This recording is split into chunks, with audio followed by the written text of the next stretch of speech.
If you're smart, you should buy everything with credit cards. Groceries? Swipe. Gas? Swipe. Amazon? Tap. Well, click. Am I reckless? No. I'm just playing a game smarter than 90% of the people. Let me explain to you how cash or debit is actually costing you money. What is the upside of credit cards? Well, points plus cashback is just like free money. If you pay for an item with cash or debit card, you get the item and this is the end of the transaction. If you pay with a credit card, however, you're basically borrowing money from your credit card issuer to cover your purchase. And although it might feel like free money, it certainly isn't. The upside is that you're accumulating points or cashback if your credit card provider offers that. If they doesn't, what are you doing? That's like going to Costco and not trying all the free samples twice. For example, if you spend $1,000 on groceries, 2% cashback is $20. Many credit cards offer the 2% unlimited cashback. Some cards offer even 5% on groceries, which is $50, which can be your weekly gas. Talking about gas, some cards like Discover It offer 5% cashback on rotating categories, and a lot of them are 5% on gas in certain gas stations. On average, the American spends $250 a month in gas, so that's $12.50 right there in something that you're already using. Some months Discover It offer 5% rotating categories on your gym membership, your Amazon, your phone payment, your internet provider, and so on and so forth. And for every category you don't get 5%, I use Citi Double Cash, which gives me 2% on everything else. Again, doesn't mean you have to spend extra money because you get cash back. You're just spending money on what you would spend money on anyways. In my case, if I have to buy renovating materials like flooring, sinks, bathroom vanities, and so on and so forth, I use Lowe's or Home Depot's credit card that gives me 5% cashback. For last year, I spent about $80,000 in materials, and 5% comes out at $4,000 saved for the 2024 year. Also, travel hacking. A lot of credit cards, mostly business credit cards, which we're going to cover in a later segment, give you travel points. I'm in Belize right now, and I paid $104 a round-trip ticket just with points. It was 40,000 points and $104 in fees and taxes. You can do it too, unless you hate vacations. There are other perks that credit cards can give you. It varies from global entry, TSA pre-check or clear, rental car insurance when you go abroad, or domestic.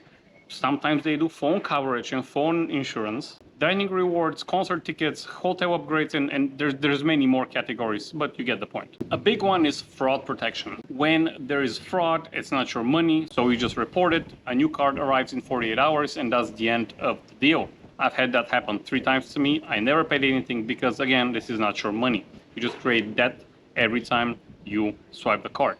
It's the bank's responsibility. If only breakups worked out that smoothly. With debit cards, good luck getting that money back before the rent is due. You'll get your money back in 3 or 4 months after the bank finishes their investigation on the matter. Grace period and float time. You generally get between 30 and 45 days interest-free period if you pay your balance in full. If keywords, and like every other adulting thing you need to do, it only works if you're responsible. Credit cards help you build credit. Good credit doesn't make you rich, but it gives you the opportunity to use other people's money like a pro.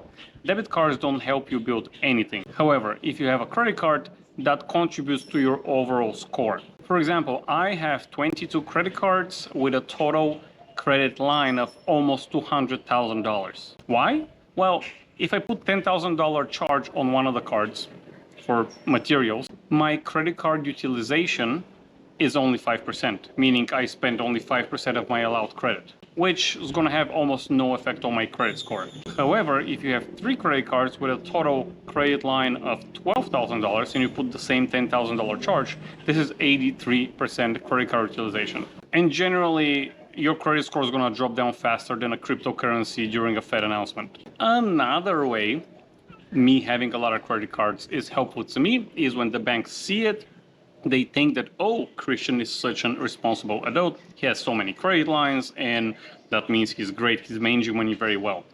At the end of the day, it's just a game. But compare that to somebody who has 3 credit lines, the banks would assess you as a higher risk profile. Another factor in creating a credit score is your age of credit. If with my 22 credit cards, I have an average credit age of let's say 5 years, 60 months, and I open a new one, a 23rd credit card, my average age will drop with by just 3 months. It's going to become 4 years and 9 months. However, if you do the same with having 3 credit cards and you open a 4th one, your average age will drop with 15 months down to 3 years and 9 months, which will have a huge impact, negative impact on your score. Needless to say, you need credit score because credit score opens a lot of doors. Credit scores usually vary between 300 to 850. This is FICO 8. And the higher your credit score is, the more credit worthy the banks will actually see you as. And that's important because that score dictates your interest rate when you're purchasing a car, applying for another card, or one day buying a house. Also, as a landlord, I check a credit score. 100% it's a big player in my determination if I want to lend to you or not. It tells me if you're responsible or not. All right, it's all good and dandy so far, but when is this a terrible idea? Segment 2. Well, it's great to have segment 2, but I forgot to record it, or I lost the recording, I'm not sure, in Belize. So, welcome to Zurich. Let's go with section 2 of the video. With section 2 of the video, when is this not a good idea? This only works if you don't carry a balance. And if you do, stop. Seriously. Why it backfires? Well, APR, annual fees, late fees, balance transfer fees, foreign transaction fees, fees on top of fees. Don't use it like it's free money. This isn't monopoly. What do statistics say? Well, 47% of users carry a balance. That's not rewards. That's rent you're paying to the bank. Paying 20% of interest on Uber Eats, that's just gourmet stupidity. If you cannot pay that money back by the end of the grace period, experts suggest, and I suggest, you should not have a credit card. You have to have self-discipline, work out a budget, and then get a card. You know, all the things we talk about on the channel. The dumbest thing you can do is buy something out of your budgetability that you don't even need, only to pay 20% yearly interest on it because you cannot pay it on time. Wonder how poor people stay poor? Wonder no more. How to actually do it right. So to get a credit card, you need to get approved for a credit card. And to be approved for a credit card, you do need a good credit score. So it's just a classic catch-22. The easiest way, in my opinion, is to start with a secured credit card. Ask your bank or credit union what that is. Build the credit history the safe way. Spend on necessities, painful every month. Pretty simple. Step 2 is build a system for every 4 to 6 months to apply for a new non-secured credit card. And then set up an alarm every 180 days to ask for an increase of the credit limit. I did not get those credit limits right off the bat. I asked every 6 months for that increase. And make sure they are a soft pull, not a hard credit pull. My limits are so high because I asked for it, not because I look cute. That's just a bonus. And yeah, when the credit history builds up a little bit, start applying, like I said, every 4 to 6 months. There's many products. There's a balance transfer card, there's a rewards card, student card, charge card, standard, limited purpose, a business card, which is only for your business, and who knows how many else. So here's my suggestion. Get a 2% general purpose double CD cash, 2% cashback card for everything. Have a video that I made in 2019 that is 13 minutes, and if you don't want to watch it and spend 30 minutes, I'll tell you for the whole year I saved $883, but I still leave the link down below to see me how I look 6 years younger. Get another card that is 5% on rotating categories like Discover It, there's others like it, and max it out every quarter. They usually max out at $75 rewards, or if you spent in this category $1,500. So max it out every month. Yeah, make sure there's no fees on neither of those cards. And number 3, get a business credit card if you are in business. This is just to separate your business expenses and your regular expenses. Make sure also this one has no annual fees. I do not have any annual fees in any of the cards that I own. And moving forward, just use it for what you would purchase anyways. Don't make more purchases because you have cashback. Just use the cards responsibly and only spend money on what you would have used.